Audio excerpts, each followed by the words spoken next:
Salut à tous, j'espère que vous allez bien, c'est Romain et on se retrouve aujourd'hui en ce week-end de Coupe de France pour revenir un peu sur le déplacement des Parisiens demain à Castres pour y affronter les amateurs de Revel. Mais avant tout, dans cette vidéo, on va revenir sur la rumeur de la semaine qui a lié Bruno Guimaraes au PSG. Elle a beaucoup fait parler, énormément relayée sur les réseaux sociaux et pourtant, en termes de sources, elle s'est limitée au Brésil. Alors commençons par faire un historique des médias qui ont parlé du dossier puisque l'exclusivité est venue d'ESPN Brésil qui a révélé en premier un intérêt du PSG, très rapidement démenti. D'abord par un journaliste anglais qui est proche des cercles de Nasser, Ben Jacobs, ensuite par Abdellah Boulma, journaliste français qui lui aussi a ses sources dans le giron du PSG, mais hier c'est Marcelo Bechler, un journaliste brésilien pour TNT Sport Brésil, qui a fait sa réputation en 2017 en annonçant le transfert de Neymar au PSG en premier, qui est revenu à la charge, qui a insisté, le PSG veut Guimaraes dès cet hiver, et Newcastle ayant des soucis de fair play financier, ils sont ouverts au paiement de la clause libératoire en 3 fois, ce qui est très intéressant. Alors, elle s'élève dans sa totalité à 100 millions de livres, ce qui fait 115-116 millions d'euros, et si tu la payes en 3 fois, ça ferait donc 40 millions à sortir dès cet hiver. Si tu vends pour 40 millions, ça veut dire que tu as Bruno Guimaraes très facilement sur le mois de janvier. Loïc Tandy est d'ailleurs revenu sur cette question hier soir. Pour rester sur Marcelo Bechler, il a précisé que la décision revient au joueur qui veut attendre un petit peu sur le mois de janvier pour voir si d'autres options arrivent sur la table. Gol Brésil sont allés dans ce sens-là puisqu'ils ont complété en disant que s'il y a transfert, ce serait sur la fin de cette fenêtre mercato. L'entourage du joueur et Newcastle attendent que le PSG bouge. Loïc Tandy ensuite, enfin une source française, nous annonce qu'il n'y a pas d'approche officielle de la part du PSG, que c'est impossible de payer la clause en une fois cet hiver. Par contre, le dossier devient réalisable si Newcastle sont ouverts à un paiement en plusieurs échéances. L'équipe a précisé dans son édition du jour que le PSG cherche vraiment un milieu de terrain avec un budget de 60 millions sur le mercato global, pas que pour le milieu. Un joueur qui a un bon pied, un joueur d'impact et qui sait ratisser large. Bon, en termes de profil, on est plutôt sur la bonne voie à voir quels noms seront retenus. Et Fabrizio Romano a dit ce matin dans son podcast que c'est très calme, le dossier Bruno Guimaraes, il n'y a pas de négociation concrète, même si oui, le PSG aime le joueur. Alors, dans un premier temps, je pense qu'il faut noter que son agent est le même que Gabriel Moscardo, qu'on vient de signer, ou plutôt qui va signer dans les prochains jours, prochains mois, et aussi de Marquinhos. On rappelle que Marquinhos, il y avait une prolongation qui a traîné pendant 1 an et demi, 2 ans, qui a été bouclée par Luis Campos en fin de saison dernière, avec donc le même agent que Bruno Guimaraes. Comme les infos sortent de médias locaux, de médias brésiliens, il y a fort à penser que ça vient de l'entourage du joueur. Est-ce que c'est la famille? Est-ce que c'est une manœuvre de l'agent? Bon, j'opte plutôt pour la deuxième option, mais pour le joueur, il y a aussi des intérêts à partir de Newcastle maintenant. Ça va faire 2 ans qu'il y est, il ne joue plus l'Europe pour cette saison, ils ont terminé dernier du fameux groupe de la mort avec nous, et ils sont 9e de Première Ligue. Ce qui veut dire que pour la saison prochaine, l'Europe, ça risque d'être mort, du moins la Ligue des Champions. Donc, autant partir dès cet hiver pour Bruno Guimaraes. Maintenant, pourquoi faire fuiter ça? Quand on parle d'un transfert à plus de 100 millions d'euros, bien sûr, tous les protagonistes du dossier ont aucun intérêt à ce que ça fuite dans la presse avant que le transfert soit dans sa phase finale en fait. Là, avant même que le PSG ait fait une approche concrète, on a l'info qui est dans les médias. Ce qui déjà met la puce à l'oreille. On pourrait se dire que le joueur cherche à se valoriser sur le marché des transferts, cherche peut-être aussi à attirer l'œil d'autres clubs. Quand on entend Marcelo Bechler nous dire que le joueur veut attendre pour voir s'il y a d'autres options sur la table, je ne peux pas m'empêcher de dire que le PSG est utilisé dans les médias pour attirer des clubs style Manchester City, Barça, Bayern Munich, Chelsea, Liverpool. Maintenant, lequel de ces clubs a besoin d'un profil comme Guimaraes et lequel de ces clubs est capable en hiver de mettre un tel prix?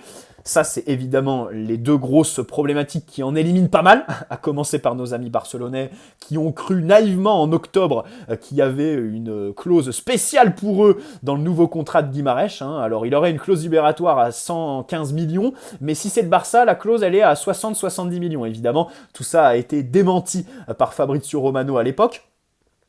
Donc, bon, je vois là quand même pour l'instant une manœuvre du joueur qui cherche à partir de son club, voilà, parce que On pourrait nous dire peut-être qu'il veut aussi une prolongation. Le problème, c'est qu'il l'a eu en septembre dernier, en fait. Voilà. Et c'est à ce moment-là qu'il a négocié la clause libératoire et tout ça.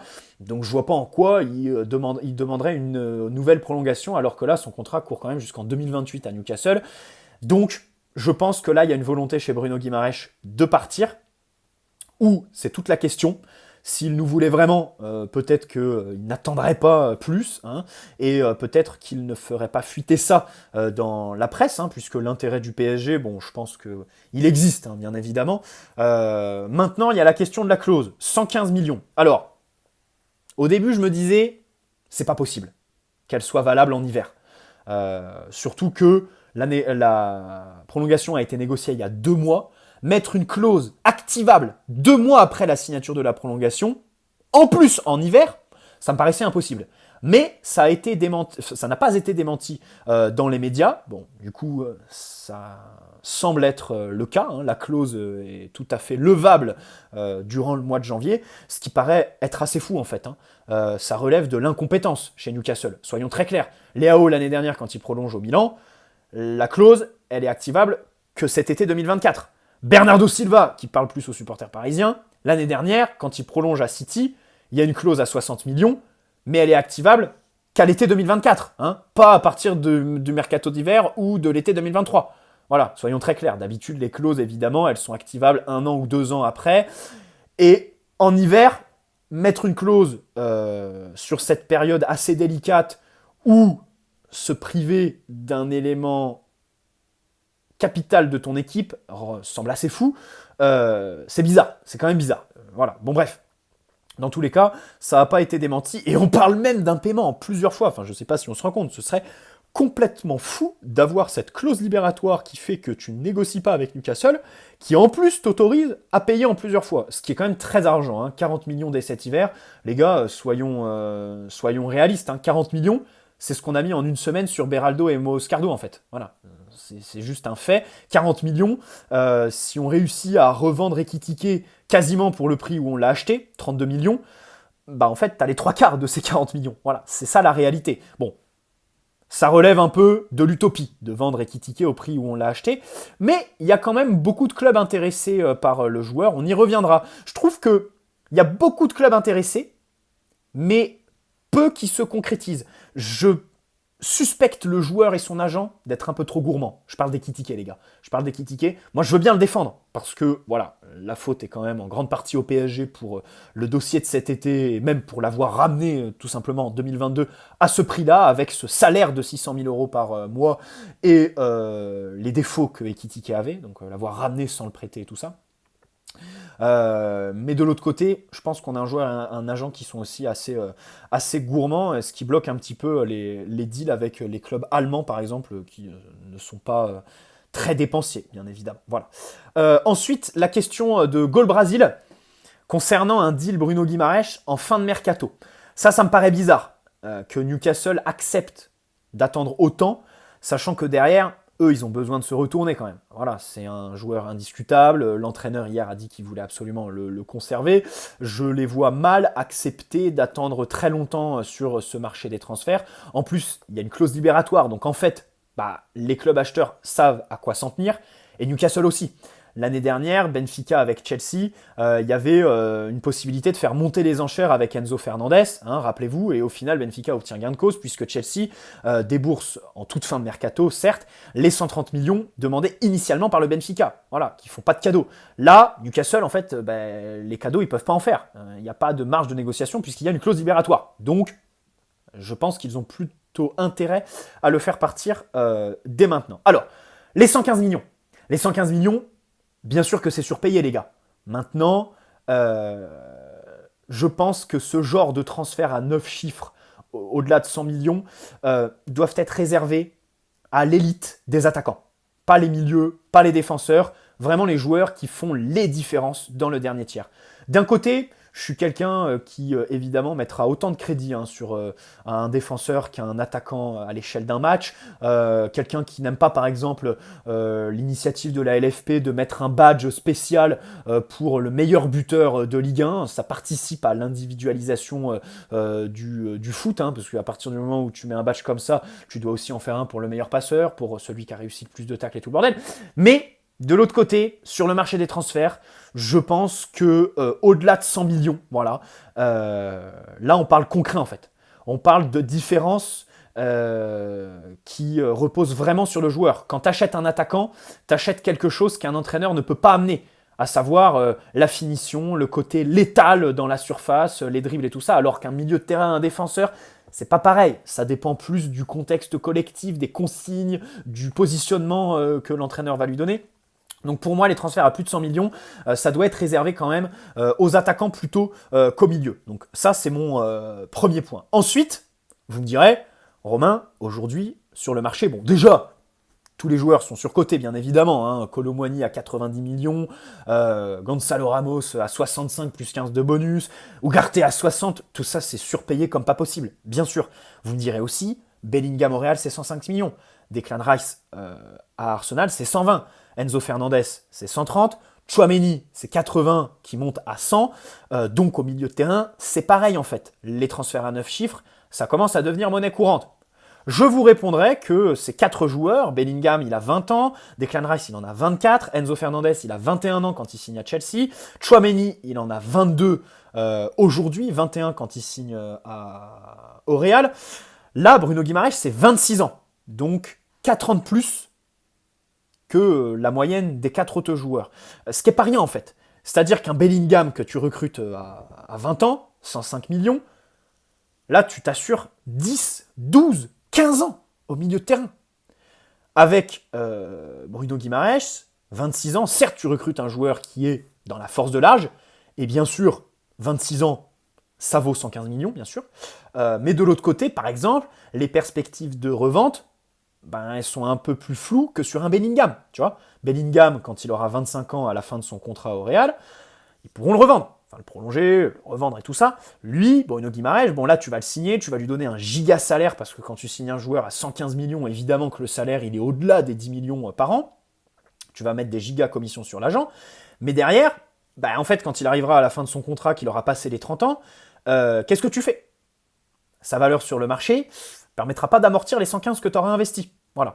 Donc, c'est juste ça que je voulais noter. Après, bon, c'est vraiment tatillon, voilà.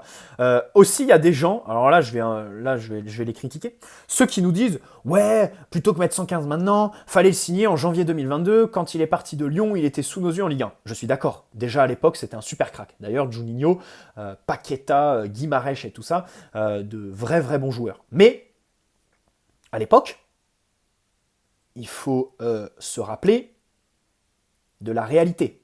Le foot, c'est des idées, c'est un sport qui va très vite. La vérité d'aujourd'hui n'est pas celle d'hier, et encore moins celle d'il y a 2 ans. C'est-à-dire que si on parle en termes bruts, au mercato 2021, donc on recrute Messi, Donnarumma et tout ça, c'est un super mercato, tu dépenses 60 millions sur Hakimi. Par contre, au mercato d'hiver qui suit, donc celui où Bruno Guimaraes va à Newcastle, tu recrutes personne. 0. Et en fait, pendant que Newcastle recrute Guimaraes à 50 millions avec les bonus à l'OL, toi, tu négocies un prêt que tu ne réussis même pas à boucler de Tanguy Ndombele avec Tottenham. Et au final, Tanguy Ndombele ne vient pas chez toi, mais va à Lyon. Donc, c'est juste un fait, en fait, les gars. À l'époque, on ne pouvait pas mettre 50 millions sur le mercato d'hiver, comme ça, voilà. Ou alors, en matière de masse salariale, on sortait du Covid, les calculs pour le fair play financier, bref, c'est sur 3 années, et bien sûr que c'était beaucoup plus compliqué. Là, cet été, t'as dégraissé comme pas possible. Il faut se rendre compte, la masse salariale, tous les salaires qu'elle a perdus. En plus, en 2024, on va avoir le CVC, là, le fonds d'investissement qui a racheté une partie de la société commerciale de la LFP, qui vont nous verser plus de 100 millions, je crois, 115 ou 130. Typiquement la clause libératoire de Guimaraes. Donc c'est une grosse rentrée de liquidité. Avec notre qualification en 8e de Ligue des Champions, bien sûr, on a touché des sous. Et encore une fois, si on paye que 40 millions cet hiver, en fait ça le fait. En gros, ce serait un deal pareil que Paredes en 2019 où tu mets 50 millions en hiver en fait. Là, tu mettrais 40. immédiatement. Par contre, l'été prochain et l'année prochaine, tu devras les remettre 2 fois. Bon bref. Maintenant, pour revenir sur le milieu de terrain. Alors, évidemment, cet été, tu as fait partir Verratti, tu as recruté Ugarte, tu as recruté Lee Kangin aussi, qu'on peut... Luis Enrique le titularise tout simplement en relayeur. Et Luis Enrique, à la fin du mercato, se disait très content de ce secteur. Sur la chaîne, on critiquait cette posture de notre entraîneur que je trouvais absolument hypocrite. C'était évidemment un mensonge, pas possible d'être content d'un secteur assez peu fourni au final, même s'il y a des joueurs qui t'ont surpris. Ugarte dans un premier temps, Vitinha sur la durée qui fait quand même une saison assez consistante, Warren Zaïre-Emery bien sûr c'est le leader, et j'aimerais aussi noter, attention, mais moi je suis un fervent défenseur de lui, il y a plein de gens qui disent Vitinha machin chouette, Fabian Ruiz les gars, Fabian Ruiz, techniquement déjà c'est un des meilleurs milieux dans l'effectif, bon vous me direz pas dur, mais de l'autre côté en fait Fabian Ruiz, cette saison, au début de la saison, quand il rentrait, il était très bon. Il y a eu des matchs où il est titulaire au mois de septembre, il est pas bon. Mais par contre, depuis le mois d'octobre, en fait, j'ai pas de mauvais match en tête de la part de Fabian Ruiz. Alors que Vitinha, c'est un peu plus comme ça. Fabian Ruiz, je l'oublie pas. Et au final, bon, t'es quand même pas satisfait. On le sait très bien. Par contre, quand tu vois l'idée de jeu de Luis Enrique, à savoir relancer avec un volume de ballon touché énorme chez tes défenseurs centraux, des consignes qui leur demandent d'aller chercher tout de suite les côtés, pas de relais dans l'axe, les milieux sont délaissés dans les circuits à la construction, relais sur le côté pour ensuite aboutir à un centre en retrait avec les différences faites à l'extérieur, pas de jeu intérieur. On peut se dire, en fait, peut-être que Luis Enrique, quand il disait qu'il était content du secteur du milieu, il avait raison. Et peut-être qu'il y croyait vraiment, dans le sens où c'est pas ce qu'il demande en fait. Les milieux de terrain, dans son système, ils sont mis à l'écart. On n'a pas besoin d'avoir de milieu aussi technique que Marco Verratti, parce qu'à la relance, on cherche les côtés et les milieux de terrain sont délaissés. Bon, là, avec l'intérêt pour Bruno Guimaraes, en plus, il y a quelques bruits qui disent quand même que Luis Enrique le veut et en est assez fan. Bon, ça rassure un petit peu, puisque ça veut dire quand même que Luis Enrique a compris qu'au milieu, c'est pas bon et qu'il faut évidemment une vraie touche technique. Ça, c'est évidemment très très rassurant parce que bien sûr, le PSG a besoin d'un milieu avec de l'impact. Comme je l'ai dit, la première des qualités à rechercher, c'est la passe. C'est vraiment ce qui manque le plus chez nos milieux actuels. Et ensuite, de la taille. Très important aussi de la taille parce que pour gagner les duels aériens, en fait, là, c'est quand même compliqué. Alors, Guimaraes, bien sûr, le profil est exceptionnel. Déjà parce qu'il est polyvalent. Alors, on peut l'imaginer en tant que numéro 6, mais je pense que son poste où il est, où ses qualités sont maximisées, c'est plus haut, en tant que relayeur, voilà, en tant que numéro 8. Voilà. Donc, il viendrait pour être associé à Warren, pour passer devant Vitinha au poste de relayeur gauche, ou alors devant Ugarte au poste de numéro 6. C'est déjà très intéressant d'avoir un joueur polyvalent, parce que Ugarte, le problème, c'est que comme il est techniquement très très en dessous, quand il est pas bon en numéro 6, en fait, t'as qu'une seule solution, c'est le foutre sur le banc. Là, Bruno Guimaraes, s'il est pas bon en numéro 6, avant de le foutre sur le banc, tu pourrais peut-être imaginer un replacement en numéro 8 pour essayer de lui remettre une dynamique et tout ça. Donc bref, techniquement, bien sûr, il est excellent. Ses qualités de passe, moi, c'est la première chose que je retiens. Passe longue, passe courte, lancer dans la profondeur, faire progresser le ballon. Les dribbles, par la conduite, voilà, il sait porter le ballon, les courses progressives, il est vraiment excellent, et en première ligue évidemment que c'est le meilleur des championnats pour jauger tout ce genre d'aspect du jeu, voilà, c'est ce dont on a le plus besoin. Soyons très très clairs là-dessus, j'ai aucun ralentir bien sûr. Sans ballon, il met de l'impact, ça c'est pareil, c'est quelqu'un qui va évidemment concurrencer Ugarte dans cette dimension-là, avec un profil de contre-presseur, voilà, qui s'inscrirait parfaitement dans ce que demande Luis Enrique. Donc pour tout ça, c'est vraiment, on recrute de la classe mondiale. Et en fait, je pense que s'il vient, on tiendrait enfin le premier recrutement de Luis Campos d'un vrai titulaire au PSG en fait. C'est-à-dire que depuis que Luis Campos a signé, bon, ils sont tous un peu au chou aujourd'hui, à l'heure actuelle, ils sont tous au chou complètement. À part Dembélé, qui est vraiment titulaire. Mais le problème, c'est que Dembélé, comme j'ai dit hier, on ne peut pas dire que c'est un recrutement Luis Campos, sachant qu'il n'en voulait pas quand il signe en 2022, alors que Leonardo avait bouclé le deal pour le faire signer librement. Lucas Hernandez, pareil, sachant qu'on le pisse depuis 2021, 2020 même. Oui, 2020, avant même le Final Eight, je crois qu'on le piste. on peut pas dire que c'est Luis Campos. Pour le reste, ben en fait, c'est ça le grand drame de Luis Campos, c'est de ne pas avoir réussi pour l'instant à recruter des joueurs. Enfin, Donnarumma aujourd'hui est titulaire, Achraf Hakimi aujourd'hui est titulaire, Nuno Mendes est titulaire. Ça, tu vois, c'est des recrutements Leonardo. Voilà, c'est des recrutements Leonardo, comme à l'époque, Thiago Silva, Zlatan et tout ça, Thiago Motta étaient les piliers de la première phase de l'ère QSI. Là, on tiendrait vraiment le recrutement d'un titulaire en puissance.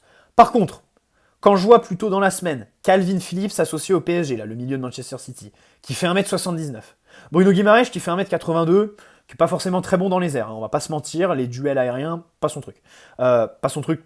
Pas nul non plus, mais pas son truc. Beraldo, pareil, le défenseur qu'on a recruté, qui est pas excellent dans les airs, qui est très bon au pied, mais les airs n'est pas son gros point faible, son gros point fort. Je pense qu'il faut quand même rajouter de la taille en fait dans cette équipe, voilà. Surtout si ton numéro 9 est à la longue Mbappé. C'est-à-dire que d'habitude, quand tu manques de taille, t'as un numéro 9 qui est bon de la tête, et donc, sur les coups de pied arrêtés sur les corners, tu le mets au premier poteau, il est bon. Là, comme Mbappé numéro 9, au premier poteau, tu fous Colomwani et Barcola, qui sont pas bons de la tête et qui en plus n'ont aucune hargne dans les duels. À la limite, Gonzalo Ramos serait meilleur que les deux sur les duels aériens pour les coups de pied arrêtés et tout ça. À la limite, c'est ce qu'on pourrait trouver à Gonzalo. Mais voilà, ce que je veux dire, c'est que là, il y a vraiment besoin de recruter de la taille. Encore plus si ton numéro 9 est Kylian Mbappé. Ça peut donner un indice. Ça peut donner un indice sur le recrutement défensif du PSG. Pourquoi ? Parce que, je l'ai dit hier, sur la liste UEFA, tu peux rajouter que 3 joueurs maximum en hiver, donc tu as recruté Lucas Beraldo. Si tu recrutes un milieu de terrain, ensuite tu n'auras qu'une seule place pour soit un défenseur central, en remplacement de Milan Skriniar, comme ça a été annoncé dans les médias après sa blessure. Lenny Yoro, par exemple, est associé au club.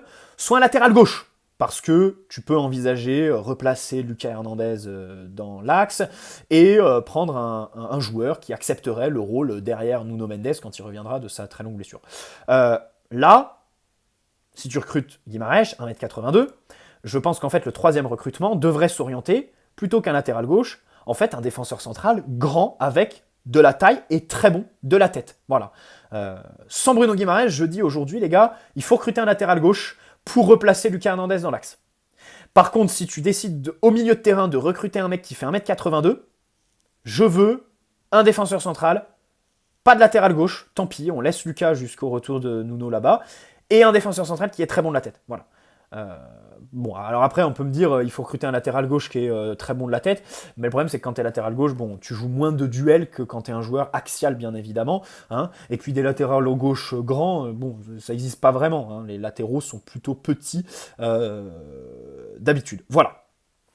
Selon Transfermarkt, Bruno Guimaraes a un passeport espagnol en plus du brésilien, donc ça c'est important pour les extra-communautaires, puisqu'il n'en constitue pas un. Je rappelle qu'on a Ugarte et Moscardo en extra-communautaire. Marquinhos a un passeport portugais. Hakimi, Navas ont des passeports espagnols. Beraldo a un passeport italien selon Football Manager. Lee Kang-in aurait un passeport espagnol de ce que j'ai lu dans certains médias au moment de sa signature. Donc c'est plutôt bon signe. Ensuite pour Guimaraes, je ne cesserai de le répéter. La femme du joueur, évidemment, il a toute sa petite famille, et sa femme, entre vivre à Newcastle, dans le nord de l'Angleterre, et Paris, je pense qu'il n'y a pas photo. Surtout que si vous allez sur son Instagram, il y a une big story à la une. Au début du mois de décembre, là, ils étaient à Paris en week-end en couple. Elle est amoureuse de Paris. Et bien sûr, alors, même si en ce moment, c'est vrai qu'il faut noter les cambriolages, qui deviennent assez inquiétants, au PSG, mais pas que, hein, il y a plein de personnalités cambriolé, hein. Bruno dans la radio, Patrick Sébastien, j'ai lu aujourd'hui, courant décembre, qui s'est fait cambrioler, Vita, bon bref, on va pas faire les people, mais ce que je veux dire par là, c'est que quand tu sais que Marquinhos, par exemple, faisait partie des cambriolés, peut-être que c'est quelque chose que sa femme va dire à la femme de Bruno Guimaraes, tu vois. Par contre, voilà, de l'autre côté, c'est vrai que Paris est la plus belle ville du monde, et je ne cesserai de le répéter, c'est un des plus gros atouts pour le PSG quand il s'agit de signer des joueurs. L'OL prendrait 20% de la plus-value, hein, si on pète la clause libératoire, donc prendrait 20% de 65 millions, puisqu'il avait vendu 50 millions à l'époque, 50 plus 65 fait la clause libératoire de 115, ce qui ferait donc 13 millions d'euros dans les caisses de l'Olympique Lyonnais, après avoir mis 45 millions qui montent à 50 avec les bonus pour Barcola cet été. On est plutôt généreux avec les clubs rivaux, je sais pas pour cette saison, Mais les clubs français, ça voilà, ça ferait une belle théorie du ruissellement. Voilà. Bon, pour demain, les gars, match à Revel. Lucas Hernandez, Skriniar, Nuno, Kimpembe, Tenas, Dembélé, Marquinhos, Donnarumma sont absents. Lucas Hernandez est malade, Dembélé, Marquinhos, Donnarumma sont au repos.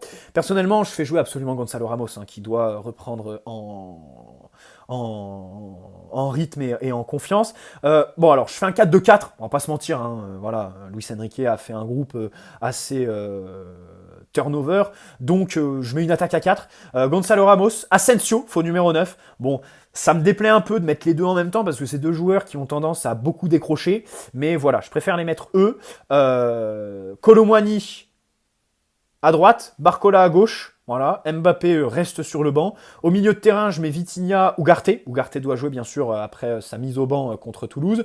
Warren Zaïre-Emery sur le banc et si on peut ne pas le faire rentrer, mais vraiment je le repose. Même si le mois de janvier, comme Luis Enrique l'a dit, va être assez calme. On va jouer que... Alors aujourd'hui, on a 4 matchs de prévus avec celui qu'on a joué mercredi contre Toulouse. Ça ferait 5 si on se qualifie demain en 16e de finale de Coupe de France, puisqu'on jouerait le 16e le week-end du 21 janvier, je crois. Donc ça ferait 5 matchs en tout sur le mois de janvier, c'est plutôt calme avant l'enchaînement du mois de février. Mais dans tous les cas, Warren doit absolument se reposer. En plus, il a pris un coup contre Toulouse, même s'il était là à l'entraînement collectif après. J'ai vraiment envie qu'on prenne soin de notre jeune Warren. Ensuite, donc dans les cages, on verra quelle est en avance. Et sur la ligne défensive, j'ai un petit choix, c'est pour ça. J'ai un petit choix, Carlos Soler, latéral droit. Et alors dans l'axe, je mets Danilo et Nordi Mukiele. Latéral gauche, Lucas Beraldo. Pourquoi ? Alors c'est vrai que dans mes vidéos ces derniers temps, je dis Lucas Beraldo pour moi n'est pas un latéral gauche, ne peut pas trop jouer à ce poste-là parce qu'il n'est pas très rapide et il me semble meilleur quand il joue dans l'axe. Mais pour demain, match contre des amateurs, je préfère mettre Mukiele dans l'axe et Beraldo latéral gauche parce que je le trouve techniquement plus à même d'évoluer à ce poste que Nordi Mukiele. Dans le sens où déjà, Beraldo est gaucher, c'est beaucoup plus facile de mettre un gaucher sur le côté gauche que Nordi Mukiele, qui est droitier, qui techniquement a des lacunes, et donc, quand il est latéral gauche, il peine à faire progresser le ballon.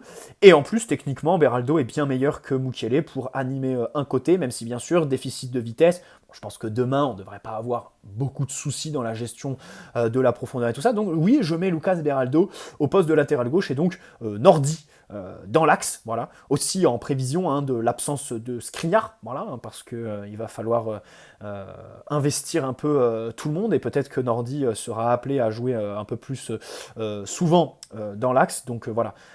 Beraldo, je pense que contre des petites équipes où on va avoir le ballon, le mettre au poste de latéral gauche quand Lucas Hernandez n'est pas là, c'est plutôt intéressant.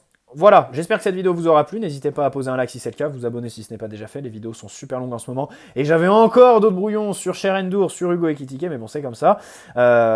N'hésitez pas à poser un like, vous abonner si ce n'est pas déjà fait, et puis on se retrouve donc demain pour débriefer ce match contre Revel, on espère faire le plein de confiance, respecter à fond l'adversaire, et avant tout se qualifier, puisque le PSG s'est toujours qualifié depuis 1990, en 16e de finale de Coupe de France. Allez, ciao les amis, prenez soin de vous et profitons demain de ce genre de match qui font la beauté du foot à l'heure de la Super League. Ciao les amis.